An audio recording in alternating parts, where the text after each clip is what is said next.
Hello, good morning, everybody. So folks are going to start trickling in. In the interest of time, I think we're just going to go ahead and get started. We are recording so that folks can catch up on YouTube if they missed the beginning later.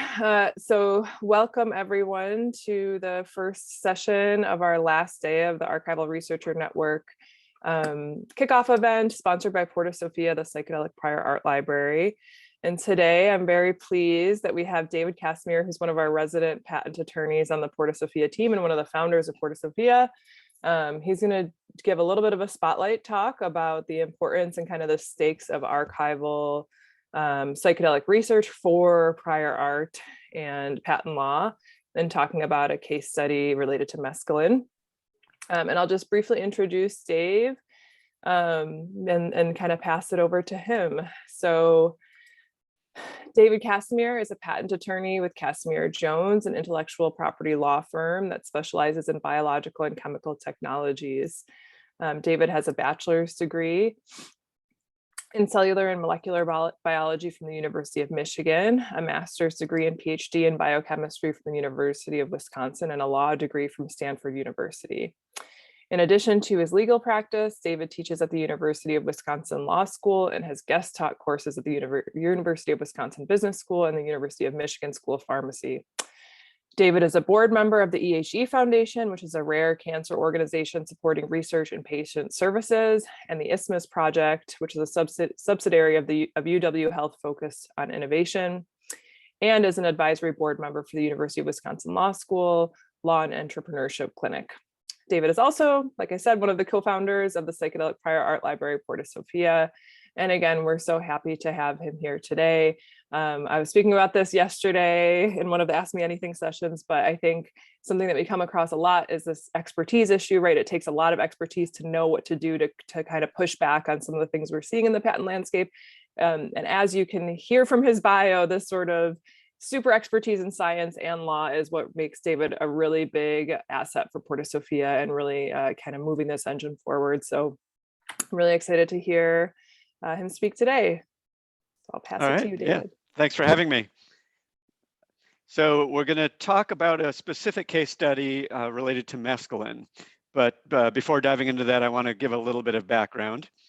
So, ultimately what Porta Sophia is focused on and, what the network that's being developed here is being developed to assist with is minimizing the risk of bad patents. And particularly Porta Sophia is focused on preventing them from being granted in the first place. That's sort of the easiest place to intervene and prevent any harm that bad patents can cause. And the question always comes up, what's a bad patent? And different people might define that different ways, but I think a simple definition is it's a patent that should not have been granted. And in having it been granted when it should not have been, it's giving an entity legal rights that it should not have had. So, a valid good patent under the laws of the United States and most other countries that have patent systems require that the innovation that's being patented be novel, that it's new, and that it be non-obvious. And there are other criteria it has to meet as well. But those are two critical ones where Porta Sophia steps in to help demonstrate that certain patent applications are in fact not novel or are obvious. And so why do bad patents come about? One of the most common reasons is the Patent Office, which is the government organization tasked with making sure that patent applications meet the legal criteria, fail to find the evidence that the innovation is in fact not novel or that it's obvious. And that evidence is termed prior art. It's the prior work by others that shows that what the inventor is claiming in their patent application is in fact not new or it's obvious. And so Porta Sophia was started because we were seeing a problem in particular in the field of psychedelics. It seemed like an unusually large number of bad patents were being granted. And we also noted that there were many, many, many bad patent applications in the queue where people were seeking to get claims that would be bad patents if issued. And we are commonly asked, is this really a problem? And just to give a couple examples, it is a problem. So here's a patent that's actually been granted. granted fairly recently, patent number 11045. The title is Methods of Treating Food Allergy Conditions. The owner of the patent appears to be an investment group that was in Silicon Valley. The filing date was December 6, 2018. So anyone who treated food allergies with a psychedelic, we'll see what the claim is in a second, before that date is prior art. It's evidence that this innovation or alleged innovation is not new, or at least it's obvious. The specific claim in this patent that was granted, so what this group in Silicon Valley owns, is a method for treating a food allergy condition in a subject in need thereof. The method comprising administering to the subject an amount of, and then we've got a technical term, but essentially LSD or an LSD-like compound, effective to treat the subject for the food allergy condition. So kind of a lot of legalese to simply say, giving someone with a food allergy LSD or having someone with a food allergy take LSD. That's what they own. That's clearly not new in December of 2018.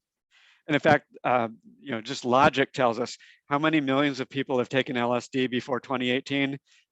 A serious percent of them had food allergies. The claim isn't saying any dose. It's not saying the manner in which the food allergy is corrected, the degree to whether it's corrected. So we know for a fact people with food allergies took LSD, and if in fact LSD corrects that problem, it was corrected in the past. Never should have been granted. Porta Sophia has sort of systematically reviewed most of the patent applications that have been filed in the field of psychedelics. And in doing so, has identified well over 100 that we would consider tier 1 or highly problematic. If they were to issue, the claims would be in the form of what we'd call a bad patent that could potentially interfere with sort of the fair commercialization and realization of these technologies. And just to give a couple of examples, these are particular patent applications that we have challenged directly at the patent office. We have one from a company called Camtech, and the claim is a composition comprising a combination of a first serotonergic drug and a second serotonergic drug. So you basically just a combination of these two drugs. That covers things like candy flipping, something that's been around forever. Clearly not new, but they filed a claim to get it. And if that was granted, it could cause trouble. Another one that was from Yale University and the US Department of Veterans Affairs, a method for treating headache disorders.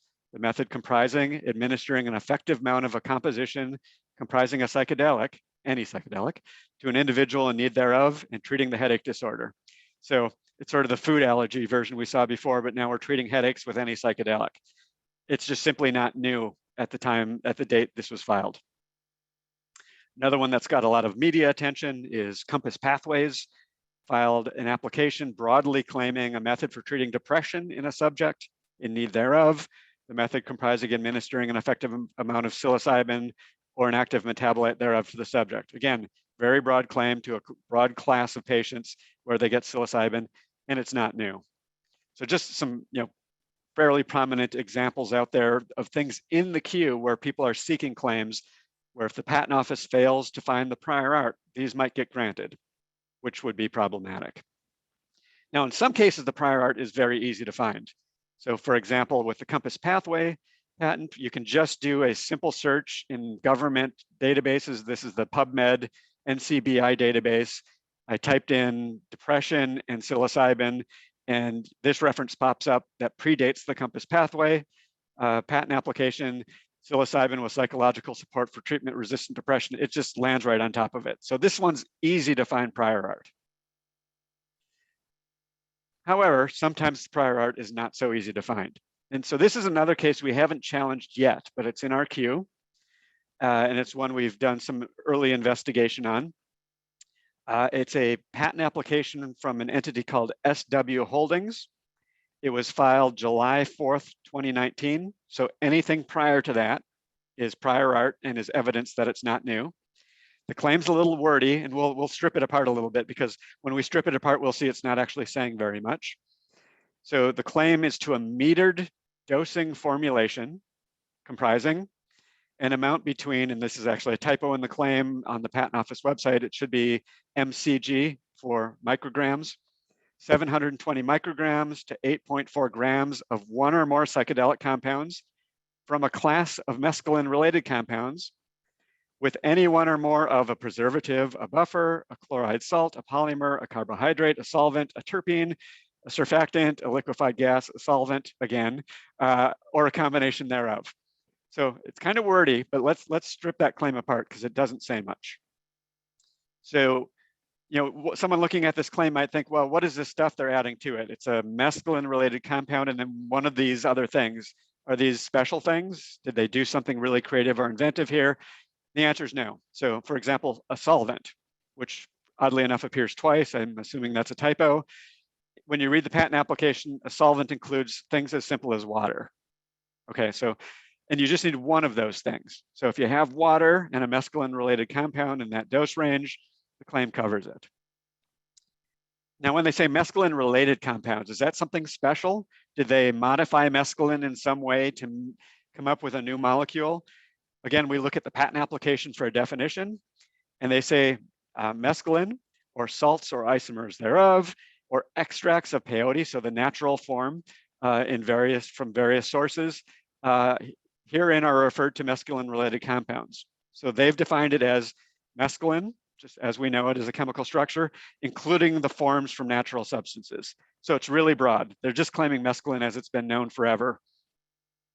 So there's nothing special there. Is there anything special about the dose range? So it's important to note that there's no data in this patent application related to dosing of mescaline. So they just got those numbers from somewhere. Where did they get them from? If you look up the information in any number of sources, I pulled this information from drugs.com. The hallucinogenic dose of mescaline is 0.3 to 0.5 grams, which is equivalent to about 5 grams of dried peyote. They just put a range broadly around what everyone knows is the hallucinogenic dosage range. So there's nothing special about that. So when we take all those words out and analyze them, essentially what they're claiming here is a normal hallucinogenic dose of mescaline with water, for example. That's not new. And it's actually not hard to find prior art on that, because that's been around forever. The trick is they have some fallback positions in this patent application. And in particular, these two additional claims and their methods for treating certain diseases. So the first claim is a method for treating or mitigating a neurological, psychological, or mental health condition using that thing we just saw. So for example, mescaline with water. And the next claim gets into specific diseases and conditions, anxiety, post-traumatic stress disorder, depression, memory loss, insomnia, et cetera, right? So this is where it gets a little trickier. If you search, and one thing I should note is when patent reviewers are tasked with determining whether a patent application is claiming something new and non-obvious, they're given very little time to do so.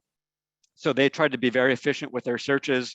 They tend to focus their searches on the traditional peer-reviewed literature and on patent databases. And they don't actually have the time to do thorough searches in both of those databases.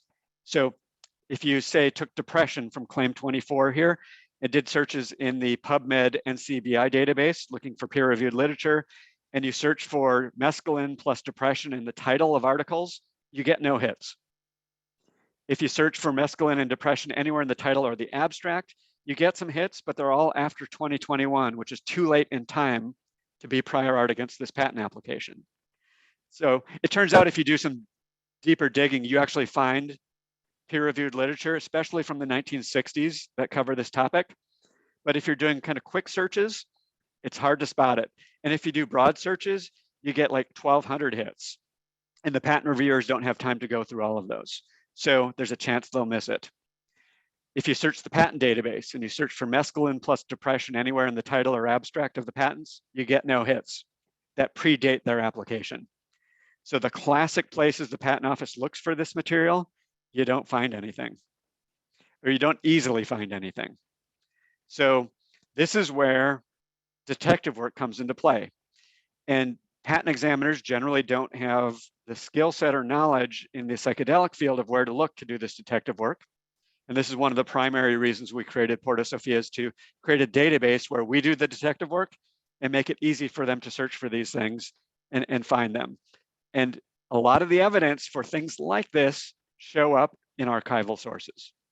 So on this particular one, archival research came to the rescue, and I see Luke is actually in the audience here and was of great assistance in our research on this one, which isn't complete yet. But it turns out that the University of Wisconsin has an archive that has a massive amount of history of peyote and mescaline, and it goes back to the 1800s. And it's sort of shockingly detailed and scientific about what the compound is, how do you formulate it, what solvents do you put it in, what doses work, and what medical indications one should use it for. And the archive at the University of Wisconsin has this amazing history that tells that story in very personal detail. So in the files, there are personal letters between researchers at a company, a US company called Park Davis. They were a drug company for a long time in the US. They were eventually acquired by Pfizer. And they were having communications with a scientist in Germany who was sort of the world expert at the time in mescaline and how to extract it from natural sources and some of its uses. And so there's handwritten and typed personal letters going back and forth between these parties, and referencing the known science and referencing details about indigenous uses and their personal experiences in researching these indigenous uses. And it just opened up this wide story that opened up the world of peyote and mescaline from its beginning sources. I mean, obviously, its beginning sources go back thousands of years, right? There are indigenous uses of this that go back forever. But from sort of a Western style scientific approach and literature and recording of those findings, which are the types of things at least the US Patent Office tends to really focus on, that story just blossomed from this archive. And we found a large number of things. So if we actually go to the Porta Sophia database and you type in mescaline and you search for this topic, say if you're a patent examiner, you'll find this article, which came out of this research we were doing, which is from 1896, really, really old prior art, called Mescal Buttons. And it was a book, and it describes in amazing scientific detail from 1896, the scientific understandings of mescaline. And it provides a detailed description of indigenous uses. It actually describes human experimentation and effects on humans, animal experimentation, dosing, physical and psychological effects of the drug, different salt forms, so formulations, chemical formulations, and different solvents one would use to formulate it. Sort of all of the stuff that one can use to shut down the patent application that we were looking at from SW Holdings. Here's an actual cropped quote from the article itself. So this is literal language from the 1896 document. Therapeutic uses, the conditions in which it will seem probable that the use of mescal buttons will produce beneficial results in are the following, and it goes through and lists them. Now there's some interesting sort of history of language issues here. The terminologies people used in the late 1800s to refer to conditions are not the same ones we use today, right? We're not going to find anyone using PTSD as a phrase in 1896. But when you look at the language here and you tie the language forward, you'll see that this covers a lot of what was claimed in the SW Holdings patent application. Nervous headaches, nervous irritative cough, abdominal pain. As we go down, you'll see depression is mentioned, insomnia is mentioned. So a lot of the trigger words we saw in these claims. So claim 23, remember, broadly a neurological, psychological, or mental health condition. It's there in that 1896 reference. Conditions like anxiety, depression, and insomnia. It's there in that 1896 reference. So, and all the different solvents, including water. So there's just nothing new in those claims. They needed to file their patent application before 1896 if they wanted a chance to get those claims. Now, how is the examiner going to find this material in the University of Wisconsin archives? They're not going to. So this is why sort of we've been taking on this task of finding it and making it easily available.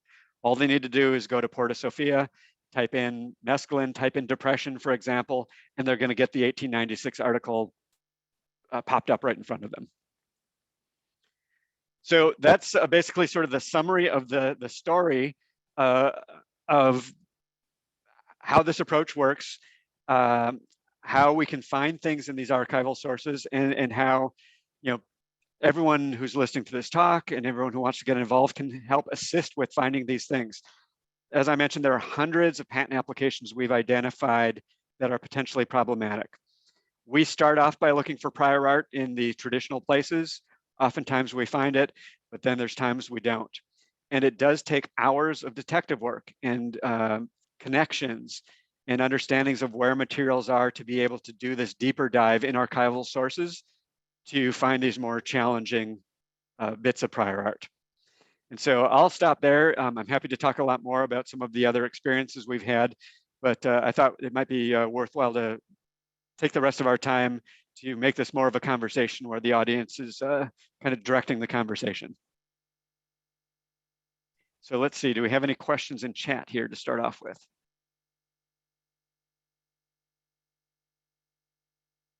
I see we have a comment. People were doing that for ages. The research stems from grassroots efforts to treat headaches disorders. And this is so true, right? So when you get in and do the detective work, especially in the psychedelic space, where a lot of the research was either very old or went underground after a lot of the compounds became illegal or sort of inaccessible because they're illegal in one form or another. The grassroots efforts are what drove a lot of the findings here, right? So when we look at sort of traditional big pharma creation of new compounds to treat cancer, a lot of that work happens maybe starting off in traditional academic research labs and then moves to drug companies. But in the psychedelic space, it takes a different path. And a lot of the early work is found in these grassroots sources, which are generally not in peer-reviewed literature or in patents. So that's a really good comment. And then how do we find it? And Logan, did you have a comment or a question? Yeah, actually, it's a little bit different, my question, because it's about this language issue in the translation of certain disorders or dysfunctions or just general ailments that people experience and what we call them in the past. How does the patent office and these reviewers, how would they deal with these kind of claims that like post-traumatic stress was encompassed in other like certain just like indications that were called something different and like subsumed under maybe anxiety or depression in the past, and now we've like drilled down, and even in the science people are referring to some of these compounds as transdiagnostic anyway, so it seems like it would not be novel or might appear obvious that these substances would be used for a number of different indications that are now like sort of more specified. It's a super good question, and it's a challenge. So in most cases, we would hope that the examiner will have some historical context, and let's say SW Holdings decided to file a very specific claim to PTSD, right? So they took the same claim, same compound, same dose range, but they just were claiming PTSD. That 1896 reference is not going to mention PTSD. And you won't see PTSD mentioned in the literature until much later, right? Because it's a modern term. So we would hope that the examiner would understand that historical context. Some may not. And be able to say, well, and maybe even do some research. Here's where PTSD started being used, and it's, prior to that, it fell into these categories. And, from a symptomatic standpoint and a mechanistic standpoint, we think it's equivalent to these other earlier category conditions that the prior art did acknowledge. So we don't think you've done anything new here. We think it's obvious, and then press the applicant to explain why they've done anything special about their alleged discovery with PTSD. And in an application like this where there's no data, and they don't have any data, and they didn't actually do any research, they're going to be hard pressed to do that. But what happens if the examiner doesn't do that? That's the challenge. And we've talked about that a good bit at Porta Sophia. And we've addressed it in one context, which I'll describe in a second here. But really, the tool the patent examiner needs beyond that prior art reference, say from 1896, is another tool that links together the vocabulary over time and makes those connections, right? And so those are all things that can be found in the literature. And I'm sorry, I'm going to disappear off screen to grab a book really quickly and reappear on screen. So in my office, because I do a lot of work in the sort of biomedical pharmaceutical space, I have this book, which is from the early 1900s called The People's Home Library. And it's a very thick book that half of it is dedicated to sort of home treatments for things, and half is related to sort of recipes for food. It's kind of a weird combination of two things. But this has sort of it mentions sort of every disease and condition anyone could ever have thought of in that time period using the vocabulary of the time. And you just need a series of these sort of books over time that string it together and, you know, give you the complete continuity of how the vocabulary has changed. So the tools are out there, but again, it's not easier for an examiner with limited time to do that. So how do we approach that? So if we've got a patent application that's particularly problematic, we've got very old prior art that, you know, really gives all of the concepts, but has sort of not the modern vocabulary.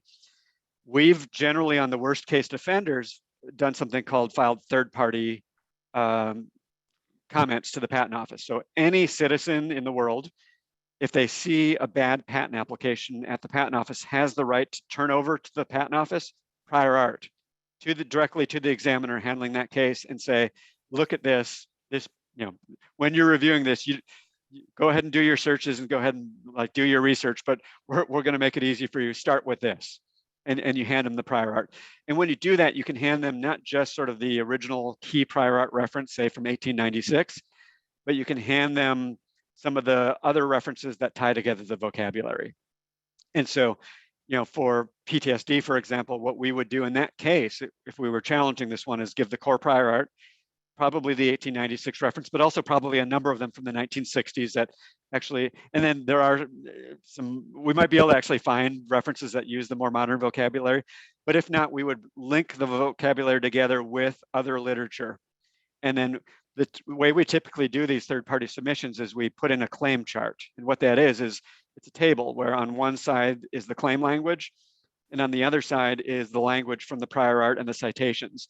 And so like if PTSD was on the claim side, we'd list the two references together, the 1896 reference with its teaching, and then the later reference from say 1980 that links the language together or makes that connection. Sorry, that was a long answer, but it's a super good question because it's a real challenge. But there are definitely ways to get that information in front of an examiner if they're not finding it themselves. And I'll just say one other thing. The way the patent office is set up is they have thousands and thousands of patent examiners, each of them with sort of different technological backgrounds and specializations. And they group them together in these categories called art groups. So each art group is sort of a specialist group for a particular area. So, you know, if there's a group that specializes in sort of hand tools, they'll review a lot of the wrenches and screwdrivers and hammers. There's going to be a group that is focused on cancer drugs. And then there's groups that focus on, say, psychedelics. You know, it's an expanding area. It's probably not as well developed as it will be 5 or 10 years from now, but that group is forming. So when you look at the number of patent examiners in the patent office that handle these cases, it's very finite. It's not hundreds of people. We've done statistics on it, and 5, 6, 7 examiners have the majority of the cases to date, and probably no more than about 20 are handling almost all of them. So when you have these interactions with them and these communications with them, and you sort of arm them with these tools, treatment-resistant depression, as referred to in 2020, was referred to this in 1960, and you hand that to them for one particular patent application that you're interacting with them on, they now have that in their knowledge base and in their library. So when they get the next case that's using the same terminology, even if we're not directly intervening in that case, they have within their mind, hopefully if they've got a good memory, but at least within their files, that terminology correction. And we're not having to educate 1,000 people here. We're having to educate 5 to 20 people here. And that knowledge builds up and then becomes a set of tools they have to say no to all of the bad patent applications in this field that come to them.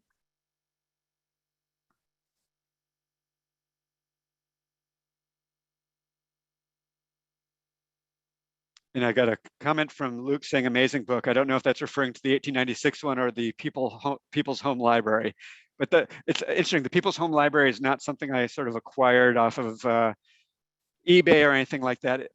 It was actually in my grandmother's house. It's basically been in the family since the early 1900s for its intended purposes. It's actually kind of embarrassing to read how we understood some of these diseases at the time. Like, it's very out of date and very non-PC, but an important slice of history. So yeah, the People's Home Library. I think it's awesome too. The fact that it's a combination of recipes and home cures is a really odd combination. Do we have any other thoughts or comments or questions?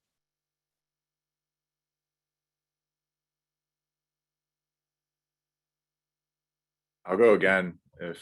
Oh, please. Don't mind. So I was really intrigued by this idea of obviousness as being a component, because I've been thinking in terms of like novelty and looking back at like, oh, there's precedent for this specific disorder with this particular substance. But given that there are overlaps in action and there's studies about that some of these substances are indistinguishable, is there a valid case to be made that it is obvious that some of these patents for specific drugs that have been used, that maybe like the LSD or psilocybin, the corollary was used in the past for some type of disorder, that it's obvious that this one would be like similarly effective for the same disorder, now that maybe psilocybin, or now that the tides have changed because it may be more profitable to use psilocybin as opposed to LSD or something like that? Yeah, super good question. And so I'll give you the short answer. I think there is a very good case for that. And then if everyone's okay, I'll give the more complicated answer, because I think it's, everyone here who's thinking about, doing some of the detective work, it's important to understand how obviousness works. And so I'm going to describe how it works generally, and then I'm going to describe some very specific ways it's going to apply to the types of claims we see people going after. One of those categories being exactly what you've identified, which is applying a drug, perhaps a new drug, to a disease that had already been treated by very similar drugs, at least in terms of mechanism of action. But let's start with the general premise of what do we worry about with obviousness? And some of you have probably heard this before, but it's such an odd concept in the way the law handles it that I don't think you can ever hear it enough. So obviousness, at least the way the US patent law handles it, and then I'll explain how Europe handles it, because it's slightly different and there's some important distinctions there. And the various countries around the world tend to use either the European approach or the US approach, or some flavor of it. In the United States, an invention is obvious if a person of skill in the field of the invention, looking at the prior art, and here's one of the weird quirks about it, we assume that they are aware of all of the prior art in the world. So they've read every journal article, they've been in every archive, they've attended every talk. So it's an exceptional human being in that they have all of the world's knowledge. And with that knowledge in their mind, would they believe the invention was obvious? But the other key issue is this person has to be someone of ordinary competence in the field. So they really have three characteristics. They're in the field of the invention, they know everything, so they're superhuman in that capacity, but then they have ordinary competence. So they have average creativity and average thoughtfulness in how to synthesize or apply the knowledge that's out there. And that we ask, in that person's mind, would the invention have been obvious? And then, there's obviously gray areas where it's hard to answer that question. There's some areas where it's pretty easy to answer that question. So that's the US standard. The European standard is slightly different. They look at inventions as what's kind of called a problem solution approach, that an invention is really a solution to a problem. And they actually don't use the term obviousness directly. They use a concept called inventive step, which is essentially the obviousness concept, the European version of it. But they ask, to get a patent, an invention must have an inventive step. So it's almost looking at it in the opposite direction. It's not, is it obvious? It's, did you do something non-obvious? And to qualify for the patent, you have to have done something non-obvious. And they really look at the problem and the solution. They say, what is the problem that you solved? What is the closest prior art that is in the field of people solving that type of problem? And then when we look at that prior art, it could be multiple prior art sources. Would the solution to the problem that the inventors came up with been obvious or not? Was it inventive? And so they really look at sort of a problem solution approach. And the main distinction there is in Europe, they're less likely to find something obvious if the invention is a solution to a problem that's sort of outside of the field of the problem that, if the solution comes from a field outside of the type of field people would use to solve the problem, where in the US that might be found more obvious. But generally speaking, something obvious in one region tends to be obvious in the other. So that's kind of the weird rules behind it. But let's talk practically about this field and specifically some of the key cases. So a lot of what we see people trying to do when they're going after what we would consider a bad patent is they'll do, for example, what you mentioned. They'll take something that was already known for one type of psychedelic drug and say, okay, we're going to claim that for this new one. Say mescaline for treating depression, where other drugs had been used for a long time, and obviously mescaline had as well. Or we actually probably see this more when you get a newer type of drug. So like 5-MeO DMT is not newer in the sense that it's been around forever in nature, but it's sort of been a more recent focus than say an LSD, which has really been around for a long time and thoroughly studied going back to the 50s, 60s, right? So we'll see it in those areas. Like if someone were to discover a new psychedelic compound tomorrow and publish those results, I guarantee you there would be an army of people running to the patent office saying, okay, that drug for treating whatever, headaches, depression, PTSD, cancer, toenail fungus. People will just essentially go for the land grab. And so how do we apply the obviousness there? So if we know that the compounds are interacting through the same biochemical pathway, they're contacting the same receptor on the same cells and initiating the same mechanism within those cells, there's every reason to think they would behave the same as each other. Now, historically, the dosing might vary, the level of the effect might vary, but there's pretty good evidence that that's the case. And so to the extent the patent examiners recognize that the underlying mechanisms are very similar, at least for drugs that are hitting the same class or subclass of receptors biologically, they have a good position for saying that the invention is obvious and making the patent applicant prove otherwise. Unfortunately, from what we've been seeing, we're not seeing a lot of the examiners diving into that level of detail yet. But I think that's the type of argument that could be effective. And I think that's something we're going to definitely try to encourage to happen. And this is actually an area where I think the community could help. So what I think the world really needs at this point is someone to publish a review article that in sort of one easy to find source does a systematic review of each of the, there are review articles out there that say these drugs hit these receptors. You can go to Wikipedia, and Wikipedia has got a great source of which psychedelic drugs hit which receptors and what subclass of receptors. But it'd be really nice to have a journal article, a peer-reviewed review article that systematically says, these are the ones that we would expect to have the same activity, and here's the empirical evidence historically where they in fact do. So our expectation going forward would be that if this one works, this other one will work as well. We might have to tweak the doses a little bit, but it's essentially a review article that would say, here's what's obvious. To my knowledge, that doesn't exist yet. It might. I haven't done a deep dive for it, but to the extent it doesn't exist, it would be great if someone generated that. And I think academically, that's an important article that should be out there anyway.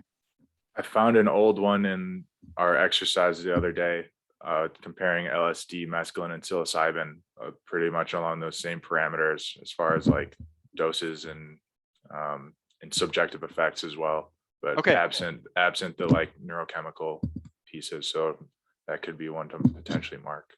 Yeah, and that's something we definitely want to be able to highlight in our third-party submissions. We definitely want it in the database, it's searchable.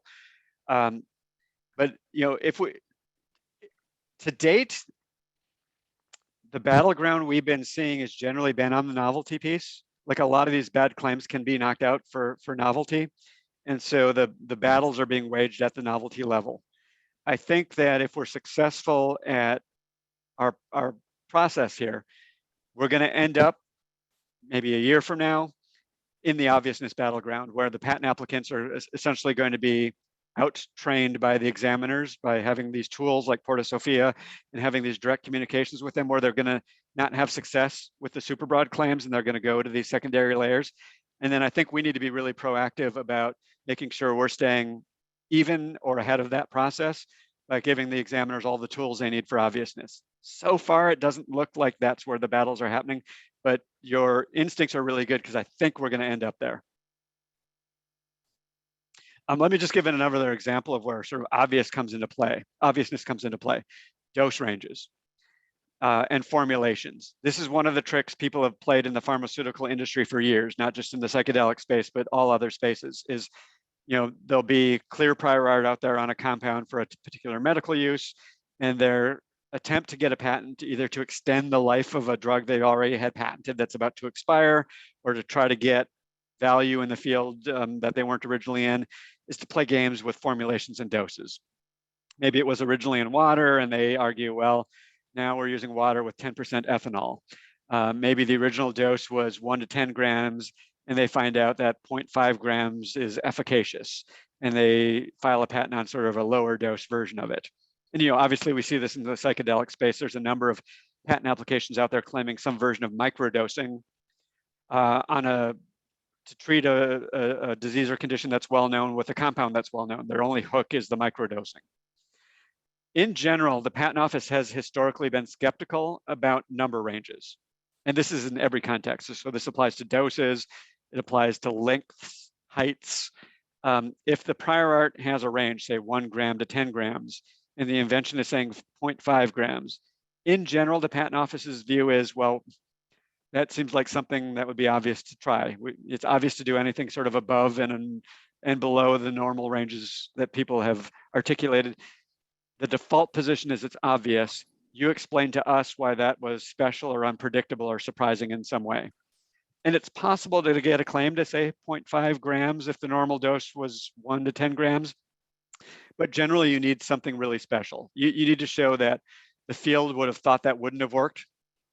And that, or that there is somehow particularly challenging to get that dose, to the body, to the cells it needs to get to. As a general rule, you're going to get shut down on dosing. We'd love the receptor story to be the same, and I think it will get there. But those are, and formulation's the other trick. We're going to add ethanol, and maybe no one's done that before. But again, when you look at the literature for pharmaceuticals, both psychedelic and non-psychedelic, there's a minimal set of formulation reagents that are sort of obvious to try with every drug. And so unless, again, they've done something really special, like they found a certain surfactant that's needed to stabilize the drug to keep it its shelf life around for a month instead of a day, that might be inventive. But if it's just, putting it in something that people would have normally put it in, generally speaking, not inventive. And the Patent Office has historically been very good at shutting those down as well.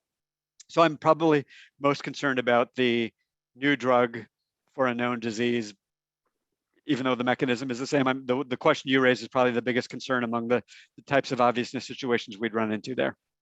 And I've been blathering for a while, so let me see if there's any other follow-ups or questions on that. I actually have a follow-up on that to expand, because as a modern example of Janssen using both S-ketamine and a cheap piece of plastic to deliver that S-ketamine. So how do you sort of expand into protecting against more of these, enantiomer and formulation type claims? Those are a little bit trickier. And again, those are classic pharmaceutical tricks to trying to extend patent life. So I'll raise two of them that are the ones we see very commonly. So one is enantiomers. And for those who don't have a chemistry background, certain chemical compounds can have sort of different shapes. And they're essentially, just based on the nature of the chemistry, there can essentially be a mirror image version of a compound. And for some drugs, many drugs are a mixture of both forms. But there are chemical processes where you can isolate one form from the other, and those are called enantiomers of each other. And it's sometimes the case that the enantiomers, when isolated, will have different biological activities. And in fact, it's not uncommon for one of them to have the biological activity and the other one to do nothing at all. So, but sometimes, one will do one thing and one will do another thing. Sometimes they do the exact same thing. And generally you don't know until you test it. The reason enantiomers become important is if one of them has activity and the other doesn't, and the one that doesn't is the predominant form, you're essentially, and the one that doesn't has potential side effects, you're essentially giving a drug that's not the best form of the drug. You should give the pure version, which you could give at a lower dose to get the same biology and not have the toxicity, right? So that's why a lot of people get into that research. I would say historically, whether an enantiomer has a particular property or not is unpredictable. So people have generally had success claiming enantiomers if they're able to purify it. Sometimes they're easy to purify, sometimes they're not. But if they show some effect of an individual enantiomer that's different than the mixture that was there originally, generally they might be able to get a patent claim there. But it all comes down to how predictable was that. So for certain drug classes, it's going to be highly predictable. If it's a really well-studied drug, the chemistry of the enantiomers is also going to be very predictable. Another area that people oftentimes will go into is the trick of deuterating a compound. And so what that is most chemical compounds, especially ones that have carbon in them, which is the basis for many, many organic compounds, have hydrogen in them as well. And hydrogen has 3 different natural forms. Hydrogen in its traditional form is just hydrogen. There's a form called deuterium, which has, and another called tritium. They're radioactive, although the deuterium is sort of not harmfully radioactive. But deuterium is found in nature. So like in a cup of water where you have H2O, the H is hydrogen. Some of the molecules in there are not H2O, they're D2O, deuterium with oxygen, or HDO, where there's one deuterium, one hydrogen, one oxygen. It turns out that if you have deuterium in place of hydrogen on some compounds, it changes the properties of it. It might be more stable. It might be more bioavailable. So when you administer it, it's more able to get to where it's going. It might be less, it might be worse. But one trick people use is they'll swap out their hydrogens for deuteriums and then claim that as a new composition of matter. And again, you can get away with that in the patent office if you can demonstrate some unique property with that deuterated version of the compound. And generally, if there's real data and it was an unpredictable property, you can still get that claim. So these are areas where arguably it's obvious to potentially try to find an enantiomer, and it's obvious to try to deuterate any compound. But at least the law in the United States says that if something's obvious to try, it's not obvious under the patent law unless 2 criteria are met. Number 1, there's just a finite numbers of ways of doing something. And number 2, that those finite ways of doing something have a predictable result. So if there's any level of unpredictability, which there often is with enantiomers and often is with deuterated compounds, although I'd say less so for deuterated compounds, people can still get patents. And then the same thing applies to delivery systems. So if there's a relatively small number of ways to deliver drugs. If you're using any one of the common ones, that might fall into the finite number of predictable solutions. So if a drug was given by intravenous route in the past and by a syringe, needle and traditional syringe with a plunger system, and what you're doing is sort of ballistically shooting it in there, you're using like an air jet system, probably obvious, unless you can show something surprising. But modes of administration can be surprising. So if things have been given by IV and you could show that oral routes work, that's not necessarily predictable, because can the drug survive the GI tract? Will it get through the intestine? Will it get into the bloodstream at a high enough concentration to be effective? People can get patents in these areas where there's levels of unpredictability. And I know those patents can be frustrating, but in some cases they're legitimate. In some cases they're not. When we see people filing those patents and they've collected no data, they've just simply had the thought of doing it, those tend to be bad ones because they actually haven't discovered anything surprising or unexpected. They just used a known idea and slapped it on paper and filed for a patent application. So I think it's important to look at the data in those applications. Is there any? If there is any, how scientifically sound is it? and how truly innovative is it? Did they do some real discovery there, or was it just, throwing down some easy data that showed a predictable result? Those are challenging areas, but very important ones. Sorry, again, long answer, but did that address your question? Yeah, Excellent. thanks. Any other thoughts or questions on the topic? Or any topic? We've got, I think, 10 more minutes remaining. I'm happy to open this up to any questions you have about anything in the universe. Ideally patents, because that's my knowledge base. But if you want to test my knowledge on some other weird area, I'm happy to give it a shot. I have a question, Dave, regarding like archival part and the examination process. So it seems like the examiners don't have a lot of time to go over it. So with some of the archival sources that like are not digitized and it's just they're just looking at our curation, would they just take our curation and make the decision based on that, or would they have to see like an original copy, like a digitized version? Yeah, so they're supposed to validate the prior art they're looking at.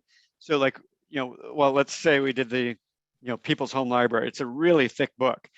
And we might have flagged one particular paragraph in this as relevant to a particular patent application. So if they did the search on Porta Sophia, they would see essentially the citation for the book, and then that paragraph might pop up, right, with the keywords highlighted. And that they would then have a very good suspicion that really good prior art was there. For them to make the rejection properly, they really ought to go to the real source. And so, we obviously do our best job to link to original materials. So there'll be a link, and if there is a publicly accessible version of that document, they'll be able to get to the PDF, and then they'll have the exact resource they need. If they don't, it can be an issue. Now, when we're doing third-party submissions where we're directly submitting prior art to the examiners, we will provide them with the full PDF, right? So, if it's the book, in theory, you can PDF the whole book and send it to them. But generally speaking, you can get away with, the cover, the publisher information on the first page, and the relevant section in context. That generally will be enough for them to make the rejection. If the patent applicant believes that for some reason that is doctored material, it's basically up to them to then convince the patent examiner that the thing they're looking at was not the genuine source material. At which point, if they can show that, then the examiner may back down. But if the examiner's given a sufficient amount of information with sufficient validation, they technically don't need the whole thing. They just need a good faith basis that they have a true document. And then it's the burden's essentially pushed to the patent applicant to prove otherwise. And if the information they do have is in fact good, the applicant's not going to be able to do anything about that. Okay, that makes sense. Okay. Wonder if I can just ask a quick question. One of the things that struck me in a Harvard Law Review paper that was published relatively recently was its treatment of Porta Sophia. And what struck me was a passage suggesting that Porta Sophia placed a burden of sorts on local communities. And essentially it was that local communities would have an onus placed on them to provide information, cataloging practices, and submitting these to Porta Sophia. And just wondering whether or not that framing was accurate, because from my time at least in Porta Sophia, there hasn't been any sort of demands placed on specific groups. And so I just wonder if you've reflected on this paper, Dave. Yeah, I definitely have. And so I like the way you phrased the question, because you mentioned framing. Because, technically speaking, there are aspects of that comment that are correct in the sense that, what Porta Sophia does is it gathers this information and it doesn't just magically appear on the website, right?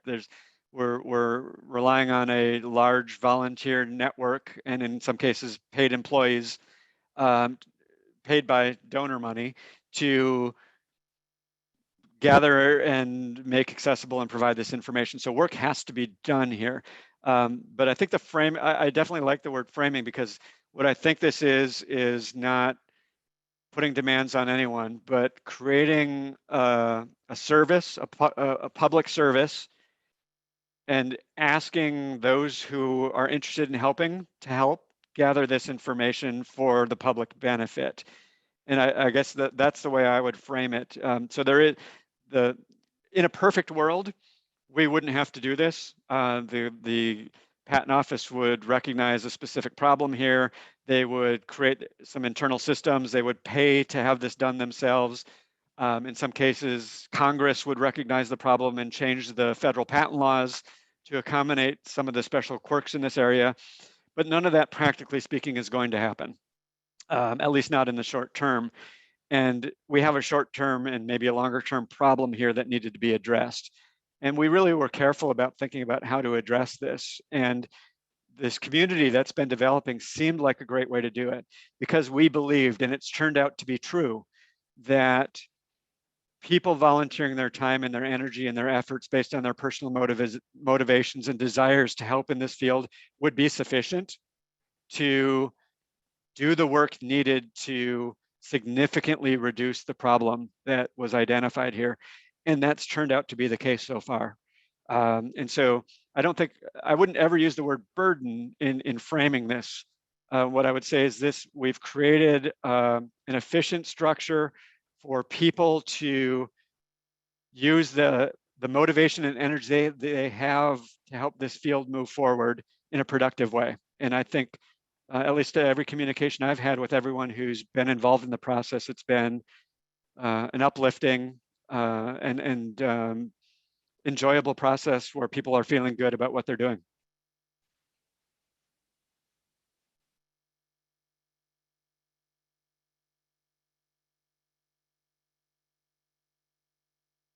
We're just about time here. We could probably take one more question or comment. And if there's not any, that's perfectly fine.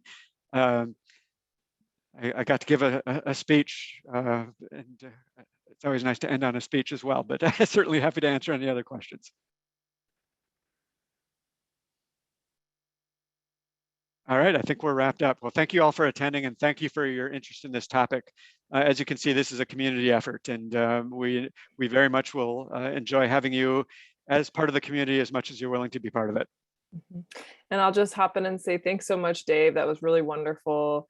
And if you haven't gotten enough of Dave yet, he is also going to be one of our participants on the next event for the kickoff event today. So we have a roundtable, and Dave, I put the link to register in the chat, but he'll be joining Sutton King, Tink Tinker, Preeti Krishtel, who was our keynote speaker from yesterday, and Graham Petchnick will be our moderator. And the topic of that roundtable is going to be a really important and juicy one, and that is about Indigenous knowledge and patent law. So first, is it desirable for Indigenous knowledge to count as prior art? And if so, what kinds of paths forward would we need to take in order to make that happen? So I'm really excited for that. Hope to see some of you over there. And thanks so much for your attention and engagement. And thanks again, especially to Dave. So I'm going to pop over to the other Zoom room, but thanks so much, you all. All right, Pyle. Thank you. Thank you.